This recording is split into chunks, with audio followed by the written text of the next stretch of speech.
Les premières estimations mondiales publiées à ce jour sur les maladies d'origine alimentaire montrent que chaque année, une personne sur 10 tombe malade en consommant des aliments contaminés et que 420 000 en meurent. Les enfants de moins de 5 ans sont exposés à un risque particulièrement élevé et 125 000 meurent chaque année de maladies d'origine alimentaire. C'est dans la région OMS de l'Afrique et de l'Asie du Sud-Est que la charge de morbidité imputable à ces maladies est la plus élevée. Chaque année, 91 millions d'Africains consomment des aliments contaminés qui les rendent malades selon l'OMS. Intoxication alimentaire, quelle réponse à l'alerte de l'OMS? Mesdames, Messieurs, bonjour et bienvenue dans cette émission ici et ailleurs, consacrée cette fois volet santé. Docteur Koudjo Tokwanou, bonjour.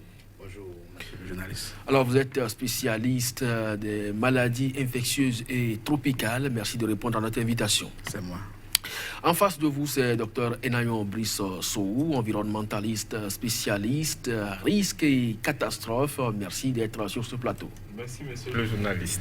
Alors, le rapport est publié début juin. En Afrique, 91 millions d'individus consomment chaque année des aliments de mauvaise qualité qui les rendent malades. C'est ce qu'a donc indiqué l'Organisation mondiale de la santé, l'OMS, dans un communiqué publié début juin, en marge donc du lancement de la première journée mondiale de la sécurité alimentaire. N'est-ce pas là une exagération, Dr Tokwanou? Non, pas du tout. L'OMS ne donne pas des chiffres exagérés. C'est vrai, on peut douter quand on apprend, mais c'est des chiffres à base des données scientifiques, des données statistiques recueillies selon des méthodes de calcul appropriées et tenant compte également des réalités des pays de l'OMS. Donc, c'est des chiffres par rapport auxquels on peut avoir foi. Et chez nous aussi, il y a des chiffres, même si ce n'est pas des données exactes, il y a quand même des informations dans des zones sanitaires où on sait que d'une période à une autre période, on a eu tel nombre de cas d'intoxication alimentaire. Donc, si on compile tous ces chiffres-là sur le plan national, on pourrait avoir quand même au Bénin, pendant une période donnée, le nombre approximatif de patients ayant souffert d'intoxication alimentaire. Ça fait craindre 91 millions de personnes qui meurent chaque année, qui sont contaminées par des aliments. Et c'est 1 sur 10. Et ça fait frisson. Mais vous savez, d'abord, l'OMS est une institution très respectée dans le monde et ces chiffres sont des chiffres crédibles. Et d'ailleurs, quand on parle de ces intoxications, il y a 2 types d'intoxications. Les intoxications aiguës et les intoxications chroniques. Les intoxications aiguës, on peut les identifier facilement, mais chroniques, c'est sur de longues périodes. C'est d'ailleurs pourquoi nous respectons nos États et nos ministères de la Santé qui, chaque année, mettent à jour ces informations sur la base donc, de leur réseautage.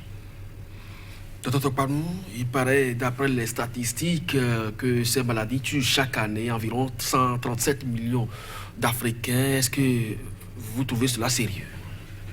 Bon, aucune maladie qui tue n'est sérieuse, ça c'est clair, il faut se le dire. Un médecin ne peut pas se réjouir du fait qu'il y ait un nombre élevé de décès suite à une maladie. Donc, c'est pas bon, c'est pas sérieux. C'est pour ça que cette réflexion, elle se mène. Qu'est-ce qu'il faut faire pour ne plus assister à ces genres de drames? Puisque après tout, c'est également un drame sur le plan africain. Donc, c'est pas sérieux.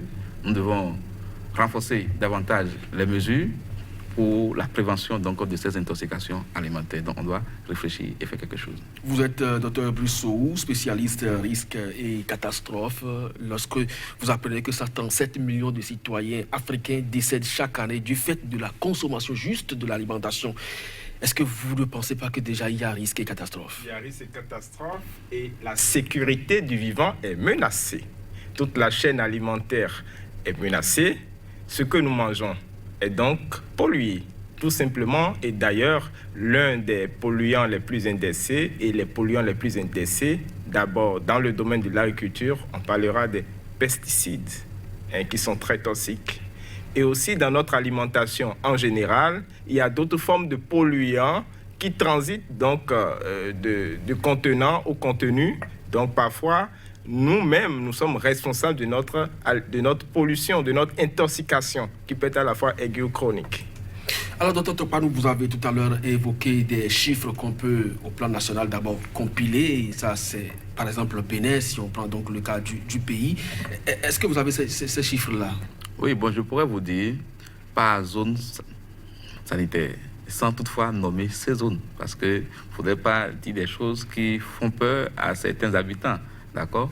Je peux vous dire, dans une des zones sanitaires du Bénin, notamment le nord du Bénin, on a eu à enregistrer de 2011 à 2018 près de 111 cas d'intoxication alimentaire, avec un pourcentage élevé de décès. Mais le phénomène se produit au Bénin par saison. Mon collègue a parlé tantôt de pesticides. Souvent, nous constatons que c'est après les récoltes que les cas d'intoxication alimentaire surviennent si nous restons dans le cadre des pesticides. Parce que les produits agricoles sont traités dans les champs et conservés après. Les céréales sont conservées dans des greniers par des pesticides. Du coup, la population qui a eu accès à ce maïs, à ce sorgho, à ce mil, sans l'avoir bien traité, sans l'avoir bien préparé, retrouve donc dans son contenant, son contenu, son manger, ces pesticides qui, à la longue, vont donner des cas d'intoxication alimentaire. Si nous restons dans le cas des infections, ça, on en voit de façon sporadique. Et nous prenons par exemple le cas du choléra, qui est une toxi-infection alimentaire aussi. Récemment au Bénin, on a vécu l'événement d'une épidémie du choléra dans la région de Soava, Zé, et ils ont été traités à l'hôpital de zone d'Alada. Mais là, on n'a pas eu beaucoup de cas. Et il n'y a pas également de décès. Mais un seul cas de choléra dans un pays, dans une région, signe déjà qu'il y a épidémie. Donc il y a quelque chose qui se passe de mauvais. Donc voilà. Le Bénin, on ne peut pas vous donner des chiffres compilés de façon réelle. Il faudrait qu'on se réfère à la Direction nationale de la santé publique qui nous donne des chiffres vrais. Donc ce n'est que cette structure du ministère qui peut avancer des chiffres. Pour dire au Bénin, nous avons tel nombre de cas d'intoxication alimentaire par année. Votre position administrative aussi empêche beaucoup de choses. De toutes les façons, on vous a donc compris à demi-mot. L'institution indique également que ce fléau est essentiellement dû à de mauvaises pratiques hygiéniques dans la préparation culinaire, des conditions inadéquates de production et de stockage des aliments, à un faible niveau d'alphabétisation et d'éducation et à une législation insuffisante sur la sécurité alimentaire ou à son implication. Vous trouvez toutes ces raisons-là fondées, Dr Sow? Je pense que c'est une question de politique publique. Et en matière de politique publique, on a besoin de ressources. La ressource droit. Vous savez, il y a quelques semaines, le gouvernement du Bénin a transmis un projet de décret sur la biosécurité, alors que nous avons ratifié la Convention sur la biosécurité depuis quelques années. Et donc, on ne sait pas réellement ce qu'il y a dedans. Donc, il faut une démarche participative en matière donc, de cette ressource-là. Aujourd'hui, on doit savoir qu'il urge de suivre le niveau de pollution de nos nappes phréatiques, de nos cours d'eau par ces pesticides lors des campagnes agricoles. Il faut de l'IEC, de l'information, de l'éducation et de la communication.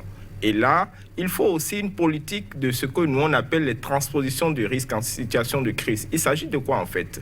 Les importateurs de ces pesticides doivent payer des taxes pour créer des hôpitaux, pour renforcer les populations vulnérables. Et aujourd'hui, on se rend compte que du fait qu'une grande majorité des intrants agricoles sont détaxés, ces mesures de transposition du risque sont lésées. Dr Tokpanou, qu'est-ce que le faible niveau d'alphabétisation et d'éducation à une législation insuffisante sur la sécurité alimentaire peut voir donc dans les cas de contamination? Bien sûr. Et si nous parlons du faible niveau d'alphabétisation, d'abord, de la population, déjà si on prend les boîtes de conserve, les produits qui sont dans les boîtes de conserve ont une durée de vie, la date de péremption. Si la bonne dame ne sait pas que le 19 janvier 2015 déjà, la boîte de tomates ou bien de produits congelés qu'elle est allée acheter au marché, depuis 2015, la durée de vie de cette viande est terminée, elle va continuer à acheter. Donc elle va acheter un produit avarié. qu'elle viendra consommer à la maison et faire une intoxication alimentaire. Ses enfants vont en consommer, son mari va en consommer, toute la famille va faire une intoxication alimentaire. Ça fait la première chose. Vous avez vu également le drame qu'on a vécu à Vamey, où la population s'est ruée vers une décharge de produits avariés. Que des gens, des personnes avisées ont dit ça, c'est à détruire. Et ils sont allés déposer dans une zone où on doit détruire ces produits. Mais la population s'est ruée vers.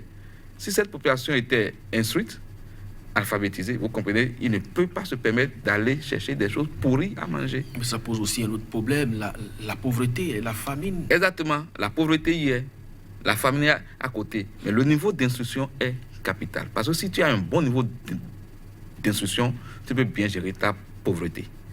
Au lieu de courir vers une décharge de produits avariés, tu peux chercher d'autres éléments pour pouvoir quand même contenir ta faim. Donc le niveau d'alphabétisation est capital. L'autre chose, allez au marché d'Antokpa. Aujourd'hui, vous allez voir, les poissons, les beignets sont laissés à l'air libre. Des choses que nous consommons directement après achat. Vous faites un tour sur les parcs, vous allez voir de l'escargot bien fait, mais qui est laissé à l'air. Le pain au bord des voies est laissé nu. Mais il suffit que des mouches vecteurs de germes se déposent sur ces produits que nous achetons directement et que nous consommons pour que nous soyons malades. Mais si cette bonne dame avait été instruite, elle aurait connu qu'il y a des microbes qui sont dans l'environnement et qui peuvent intoxiquer mon consommateur et qui peuvent aussi m'intoxiquer moi-même.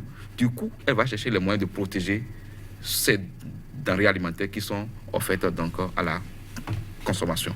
Donc c'est important de prendre le problème dans sa résolution par l'instruction en élevant le niveau d'alphabétisation des populations. L'autre ou d'autres raisons sont entre autres le manque d'accès à l'eau potable qui contribue également à exacerber cette situation, surtout en Afrique subsaharienne où en 2015 par exemple la région concentrait environ 58% des 159 millions de personnes dont la source d'eau principale était de l'eau de surface. Dr Sow, si ce rapport était d'il y a quelques années, bien ça ne surprendrait pas, mais un chiffre avancé en 2019 où les gouvernements dans ces régions subsahariennes du continent travaillent davantage à doter les populations d'eau potable. Est-ce que il n'y a pas un contraste à ce niveau-là?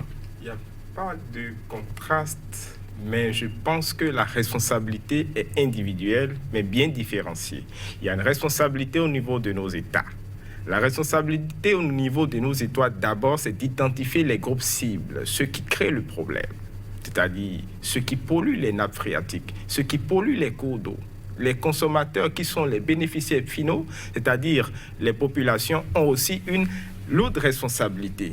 Vous savez, lors de la campagne Bénin sans glyphosate que nous avons lancée l'année dernière, on a été sur le terrain, on a constaté que les peuls conservent le lait de vache qu'on utilise pour produire du wangashi dans des plastiques de glyphosate.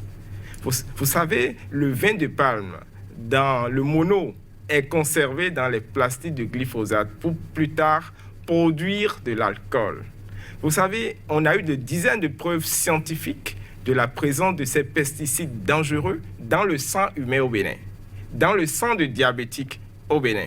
Ça veut dire quoi? Le consommateur doit aussi savoir quoi consommer, quand consommer et où consommer. La responsabilité est donc individuelle mais bien différenciée. Il ne s'agit pas ici que d'attaquer les États, les politiques, mais nous aussi, nous avons une responsabilité. La responsabilité de garantir notre santé et de faire garantir notre santé.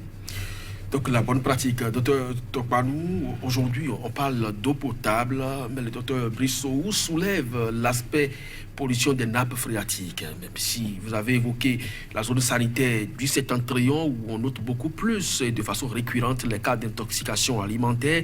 On sait que c'est le grenier, quand on parle par exemple le Bénin, c'est le grenier donc du coton. Est-ce que cela voudra dire que même l'eau potable qu'on fournit à ces populations-là constitue une menace? Et je pense que la troisième guerre mondiale serait une guerre de l'eau potable. Et j'ai lu aujourd'hui, avant de venir, que cette guerre a déjà même commencé. D'accord? Donc, ce qui est sûr, l'eau potable est une denrée très importante. Et les techniciens des structures qui nous fournissent l'eau savent également que tout ce qui sort de nos robinets n'est pas totalement potable. Ce n'est pas moi de le dire, il faut les inviter qui viennent démontrer. Avec des scientifiques qui s'y connaissent, ils vont faire des démonstrations. Les gens vont leur prouver que tout ce qui sort. Le seul fait que moi, je prenne de l'eau de mon robinet, que je dépose, et quelques 5 à 10 minutes après, je vois des débris en dessous, ou bien dans mon verre, me prouve déjà que cette eau, il y a quelque chose qui n'est pas catholique dedans. Peut-être que c'est protestant, je ne sais pas. Ouais, donc, dans tous les cas, la qualité de l'eau que nous buvons pose problème. Et moi, je me demande, est-ce que la meilleure pratique n'est pas de retourner aux eaux des puits, dans nos villages, des puits profonds, où je sais que l'eau vient du sol, des tréfonds de la terre, je la prends, je bois et je suis à l'aise, que de prendre de l'eau des robinets traitée, retraitée, encore pas des produits chimiques que nous reconsommons et qui pourraient également créer des intoxications alimentaires. Mais l'autre chose, c'est que la tuyauterie par laquelle cette eau nous vient dans nos maisons, il faut également aller voir la qualité de cette eau. On en a vu au Sénégal une épidémie de salmonellose, mais qui est partie de l'eau de consommation, de l'eau de l'addition du service national. On a dû chercher avant d'aller voir que cette tuyauterie était déarrouillée. Ça datait de l'époque des colons. Les Noirs que nous sommes ayant pris le pouvoir n'ont rien fait pour corriger. Et à un moment donné, il y avait des fuites. Donc les salmonelles se sont glissés dedans et Dakar, il y avait une épidémie. Je crois que c'est dans les années 78. Voilà, et c'est documenté. Donc la qualité de l'eau que nous buvons affecte profondément donc notre santé. Et l'autre chose, si on prend la situation de la zone de la Cruz, Soava, c'est une région qui est enclin à des épidémies de choléra tout le temps. Chaque année, la commune de Soava connaît son lot de choléra. Et c'est lié à la qualité de l'eau qu'ils boivent. Donc la démonstration est faite, c'est évident que la qualité de l'eau que nous buvons participe à ces intoxications alimentaires. Dr Sow, vous l'avez évoqué, risques et catastrophes, les pesticides sont dans nos assiettes, sont également dans l'eau courante. Vous pensez que nous devons être responsables vis-à-vis de notre santé en ayant donc de bons comportements, mais lorsque on dit la SONEB vous fournit de l'eau potable, est-ce que vous irez encore contrôler la qualité de cette eau normalement? Je ne crois pas à la SONEB. Il faut que je sois sincère. Et l'année dernière, j'ai affirmé en pleine émission que l'eau de la SONEB, quand vous allez à Parakou, au barrage d'Okpara, est bourrée de pesticides. C'est triste. Et comme le docteur Tokpanou l'a dit tout à l'heure, c'est que moi, je suis plus sûr de l'eau des forages aujourd'hui que l'eau de la SONEB. D'abord, le chlore utilisé pour traiter l'eau de la SONEB, pour traiter le risque microbiologique, le chlore, lorsque le chlore est surdosé, le chlore lui-même est un puissant oxydant. Et plus il y a l'oxydation de nos cellules, plus nous vieillissons. C'est vraiment un risque qu'il faut tenir compte. Ensuite, il faudra savoir que l'eau que nous consommons aujourd'hui constitue un vecteur d'énormes microbes. Et comme l'a dit le docteur Tokpanou, le conducteur même, le trafic de l'eau depuis le centre de traitement de la SONEB, les tuyauteries, depuis le centre de traitement de la SONEB jusqu'au consommateur final, constitue aujourd'hui ce que nous on appelle un bouillon. Le bouillon, c'est quoi? C'est devenu le lieu de culture des microbes, des micro-organismes. Et là, il faudra savoir que l'État doit mettre en place un dispositif pour aller veiller à la qualité donc, de cette tuyauterie-là. C'est très important ce que le docteur Tokpanou vient de dire. Ça, c'est un gros investissement et cette situation affaiblit également les économies, principalement celles des pays en développement. D'après la Banque mondiale, les pays en développement perdent environ 95 milliards de dollars en productivité économique en raison de l'insécurité alimentaire. Et vous estimez aujourd'hui qu'il faut mettre encore de l'argent pour la tuyauterie et donc rendre l'eau potable vraiment sûre et crédible aux populations. Est-ce que vous ne demandez pas trop aux autorités? Non, je pense que cette conclusion de la Banque mondiale est restée sans aller à sa fin. Parce qu'il faut voir ce que nous gagnons quand la population est en bonne santé, en économie. Une population en bonne santé, elle produit, elle fait de l'économie, elle fait des recettes. Du coup, une population qui est malade, vous comprenez que l'économie est également en baisse.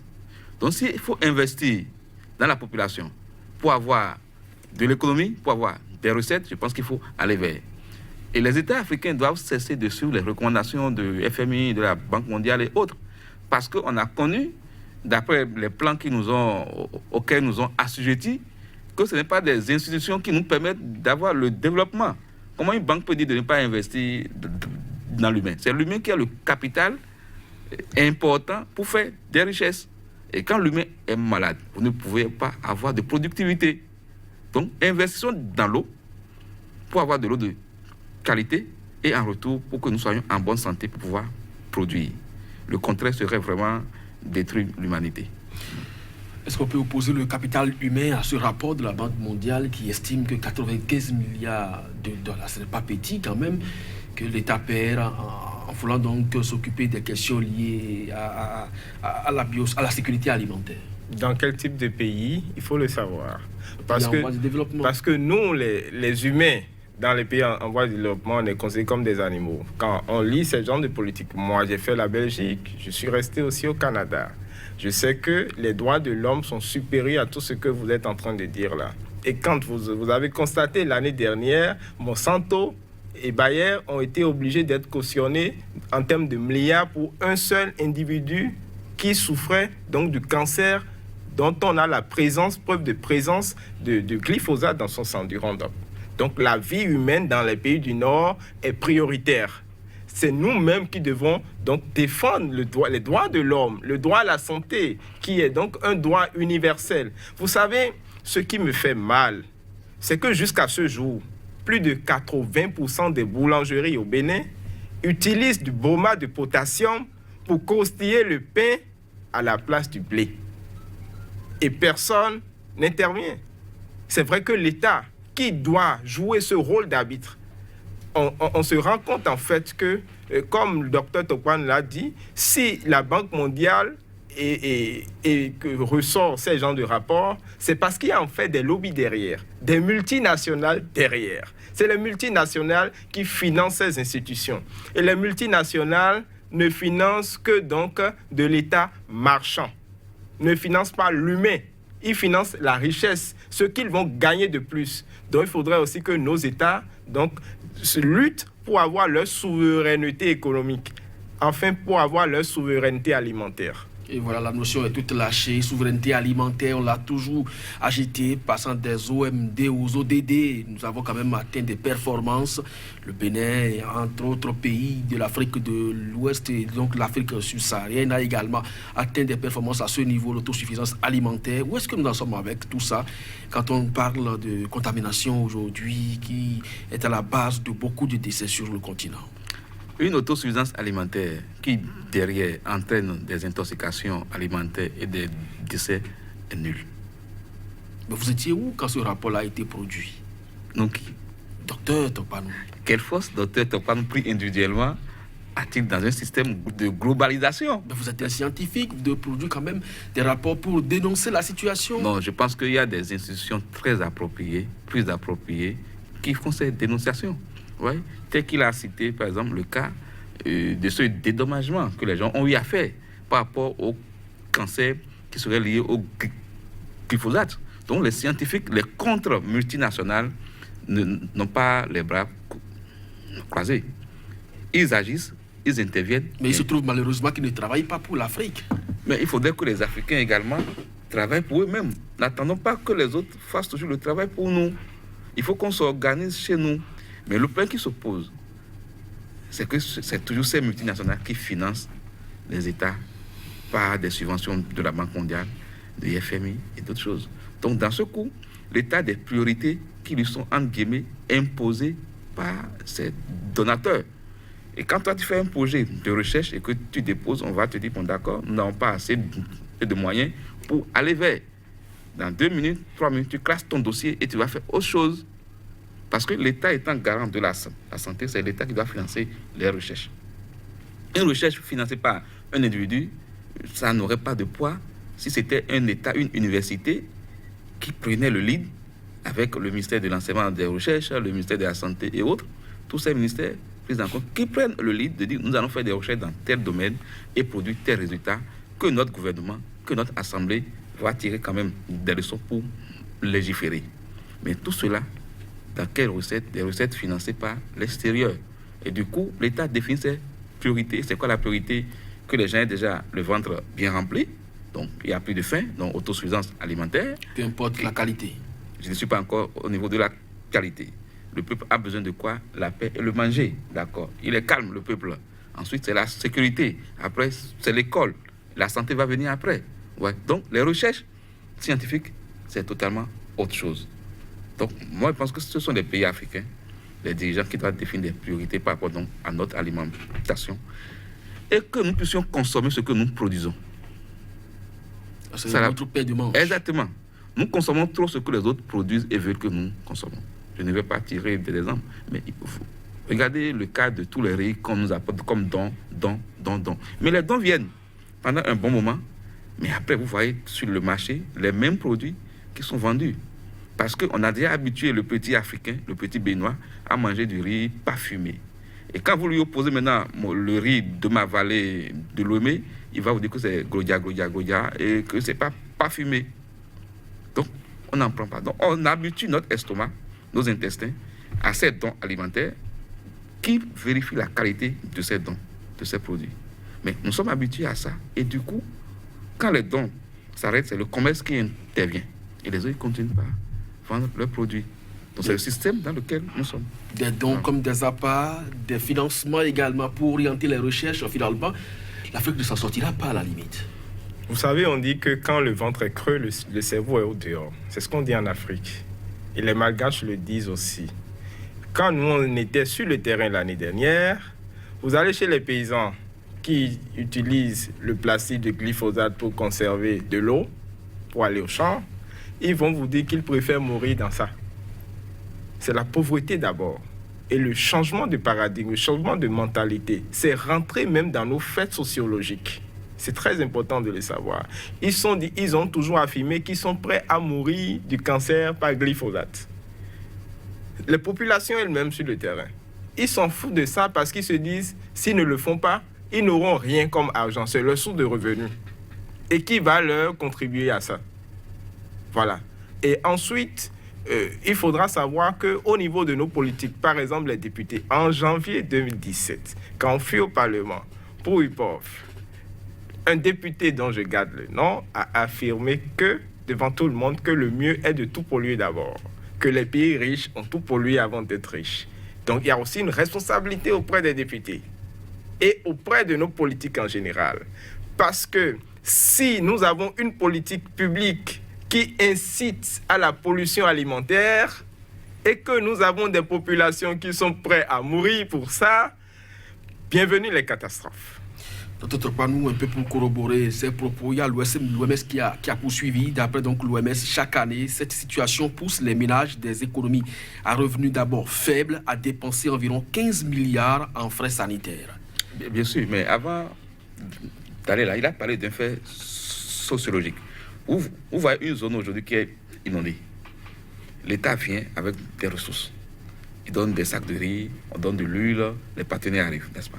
Mais on dit d'accord, après l'inondation, déplacez-vous. C'est une zone à risque. Vous n'avez plus rester là. Mais la population revient parce qu'elle espère que l'année prochaine, il y aura encore inondation, les sacs de riz vont venir, de l'huile va encore arriver, il y aura encore de l'argent. Et le cycle continue. Ouais. Donc c'est un peu ça. Maintenant, pour revenir à votre citation, c'est normal. Quand vous êtes malade, qu'est-ce que vous faites? Vous vous orientez vers les centres de santé. Et les centres de santé ont quoi pour vous soigner? C'est les médicaments. Et beaucoup de ces médicaments ne sont pas produits ici. C'est des choses importées et qui ont un coût. Il faut payer le coût. Voilà. Quand vous vivez pratiquement sous le seuil de $1 par jour et que vous êtes appelé à dépenser 15 milliards de dollars environ en termes de soins de santé de façon annuelle, est-ce que vous ne voyez pas que l'Afrique est mal partie vraiment? Et c'est pour ça qu'il va arriver la prévention. La prévention ne coûte pas autant que le curatif. Mais les gens ne veulent pas s'investir dedans. Si nous prenons par exemple de l'hygiène seule ou bien assainir le cadre de vie. Assainir son cadre de vie permet de régler beaucoup de problèmes de santé. Pratiquement toutes les maladies prioritaires que les pays africains ont comme danger sont réglées déjà par l'hygiène. Prenons le paludisme. Le paludisme, c'est quoi? Désherber l'environnement, débroussailler l'environnement, jeter les eaux usées, dormir sous moustiquaire. Prenons les fièvres hémorragiques virales. C'est la même chose. Ouais. Les vecteurs, il faut les détruire. Donc, si on investit dans la prévention, on a des chances de diminuer le coût du curatif. Mais là encore, les sous qui sont injectés sont financés, sont donnés par des gens qui vendent des moustiquaires. Voilà. Et ils achètent des moustiquaires qu'ils nous donnent. Ils ne vont pas investir dans l'hygiène, dans l'assainissement, parce qu'ils ne vont pas faire notre cadre de vie à notre place. Mais eux, ils ont déjà assaini le cadre de vie dans leur pays. Mais nous-mêmes, qu'est-ce que nous attendons? Au Bénin, il y avait les brigades sanitaires pendant la Révolution. Mais ces brigades sont endormies, ça n'existe plus. C'est maintenant avec le CNTP qu'on veut réveiller ces brigades sanitaires pour avoir des relais communautaires dans chaque région, dans chaque communauté, pour veiller à cela. Donc il faut qu'on investisse dans la prévention. Ça va prendre peut-être un temps et de l'argent, mais à la longue, l'argent mis dans le curatif va forcément baisser et les gens seront en bonne santé.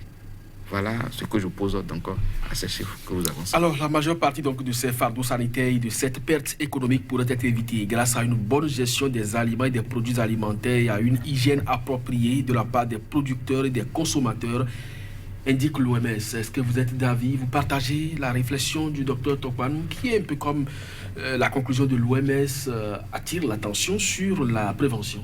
Docteur Tokpanou a déjà tout évoqué. Moi, je n'ai plus rien à ajouter. Ce que moi j'ai ajouté, c'est ceci. Vous savez, les politiques à leur place. Plus il y a de catastrophes sanitaires, à leur place, je parle en tant que politique maintenant, à leur place, plus il y a de catastrophes sanitaires, plus il y a de demandes de l'appel à l'aide internationale, plus il y a beaucoup d'argent dans le pays. En fait, plus il y a de catastrophes sanitaires, plus les politiques qui tout le temps sont à la recherche de l'argent sont heureux de se faire de l'argent. Voilà encore un autre paradigme à faire changer. Parce qu'il faut une volonté politique. Comme l'a dit Dr Tokpanou, quand vous allez dans les pays du Nord, le cycle de vie de Plasmodium falciparum est déjà brisé depuis des siècles. Et quand vous venez dans nos pays, comme c'est ces mêmes industriels marchands, vendeurs donc de ces antipaludiques qui viennent contracter avec nos États, le cycle là risque toujours, parce qu'on va toujours nous offrir donc de ces moustiquaires là. Du coup, c'est une question de volonté politique. Mais quand vous parlez de catastrophe égale beaucoup d'argent, par exemple, dans ces pays, parce que les donateurs se multiplient à vos portes, mais est-ce que ces sommes-là vont effectivement aux populations bénéficiaires? C'est là où on se pose la question de savoir si réellement, même quand il y a l'investissement par ses partenaires, si réellement l'efficacité et la durabilité donc, sur le terrain est constatée. Et je ne suis pas bien placé pour vous répondre, monsieur le journaliste. Docteur Tokpanou, vous avez la réponse? Non, la réponse serait avec ceux qui gèrent ces financements. Voilà. Et la population... Vous n'avez jamais été associé à ces catastrophes-là? Bien sûr, j'ai été associé à la gestion des catastrophes. Je ne dirais vous êtes pas bien non. payé à la fin? Non, ce n'est pas ça le plus important.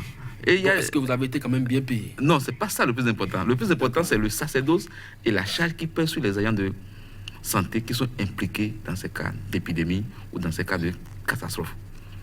Ce n'est pas la paye. Les gens travaillent et n'attendent même pas de retour vraiment en pécunier. Là, c'est parce que vous êtes vraiment un agent de terrain. Mais les cadres, les concepteurs qui sont dans les bureaux, mais ils sont bien payés quand même, il paraît. Bon, un travail appelle une paye forcément, un salaire. Si vous faites un travail, il faudrait qu'on paye. Mais quand vous êtes dans une situation de risque, d'épidémie où les gens vous portent assistance, est-ce que vous devez vous rétribuer à la hauteur de tel que vous l'exprimez là? Non, ce que je vais vous dire... Le travail appelle la paye. Si. Ce que je vais dire et ce que j'ai toujours défendu aussi au ministère de la Santé est ceci. Vous prenez une maladie comme Ebola ou Lassa, où le taux de létalité est très élevé.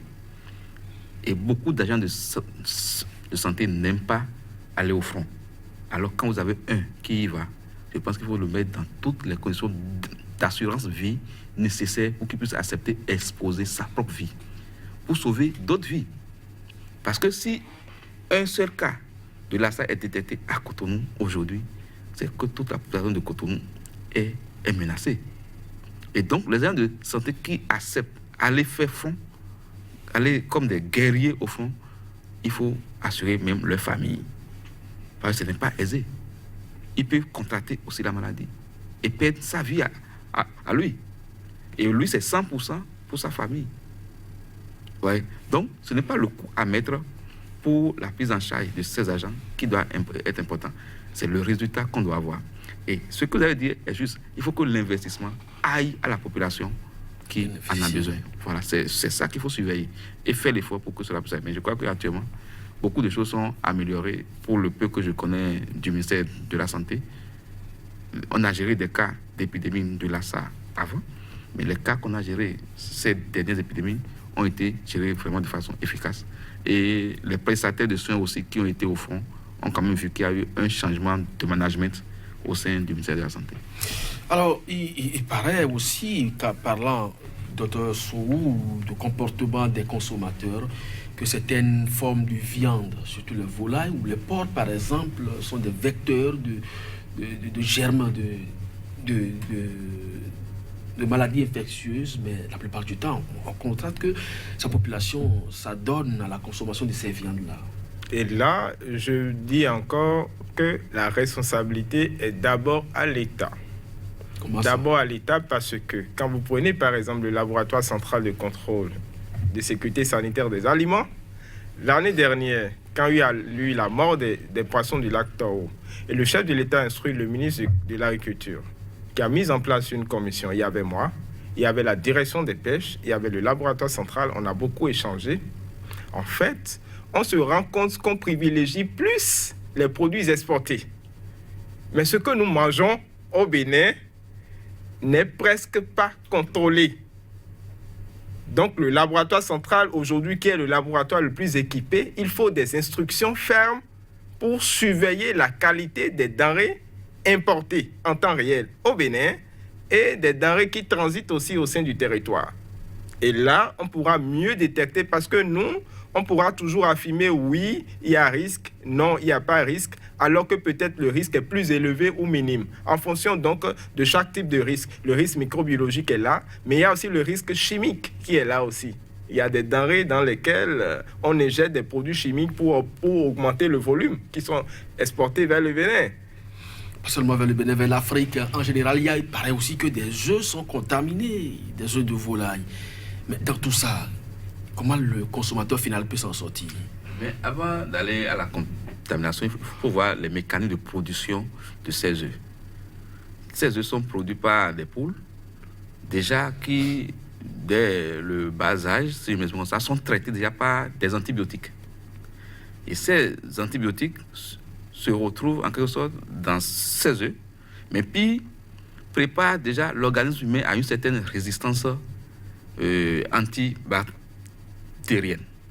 Parce que c'est les mêmes antibiotiques qui sont utilisés chez les animaux. Quand vous êtes malade, c'est les mêmes antibiotiques qu'on vous donne. Mais vu qu'on en a déjà donné assez à la viande que vous consommez, les germes sont déjà résistants. Et quand vous êtes malade désormais, on vous donne ces antibiotiques-là parce que vous avez des germes résistants en vous. Inefficaces.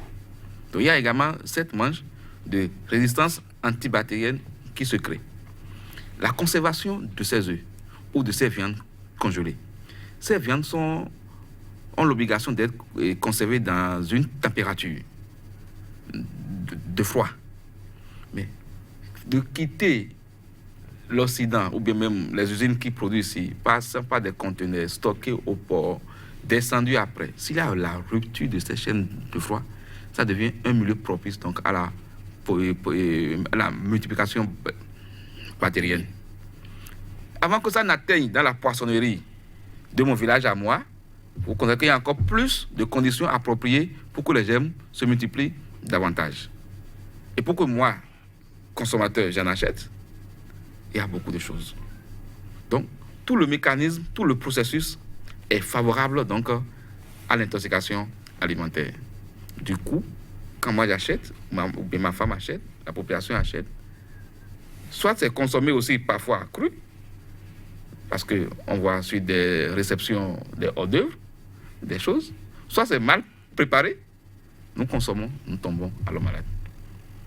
Donc le problème est persistant et continu. Mais ce n'est pas tous ceux qui mangent qui tombent également malades. Donc il y a quand même également Dieu qui protège les gens. Mais c'est un problème de santé publique. Parce que s'il y a un seul cas d'intoxication alimentaire dans une famille avec décès, je répète, c'est 100% de perte pour la nation et pour cette famille-là aussi. Alors, docteur Brice Sow, catastrophe et risque, on est pratiquement à la fin de cette émission. Vous observez, vous dénoncez tous les jours.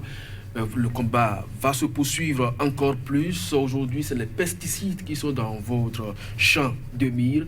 Mais il se trouve que beaucoup plus au niveau donc, de nos assiettes, il y a beaucoup de menaces. Les conseils les plus pratiques que vous avez en tant que spécialiste des risques et catastrophes à l'endroit de la population? En génie industriel, il y a ce qu'on appelle la maîtrise des points critiques dans un diagramme technologique.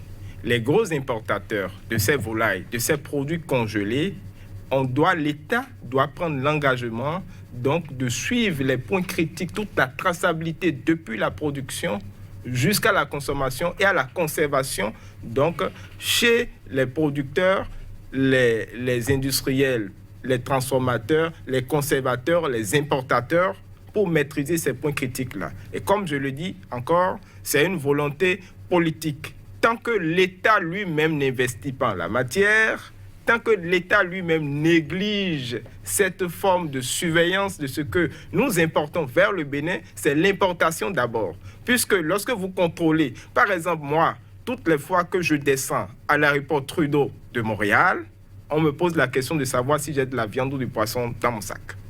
Alors, la surveillance donc aux entrées, la surveillance dont il faut avoir des cadres et techniques spécialisés en la matière sur les risques en question. Par exemple, tout à l'heure, Dr Tokpan parlait de ce risque microbiologique. Il y a des germes multirésistants dans ces viandes qui sont plus résistants même que les germes nosocomiaux contractés dans les hôpitaux. Donc des germes très résistants qui sont résistants aux antibiotiques d'antisulfamides à l'aspectre, des antibactériens les sulfamides à l'aspectre.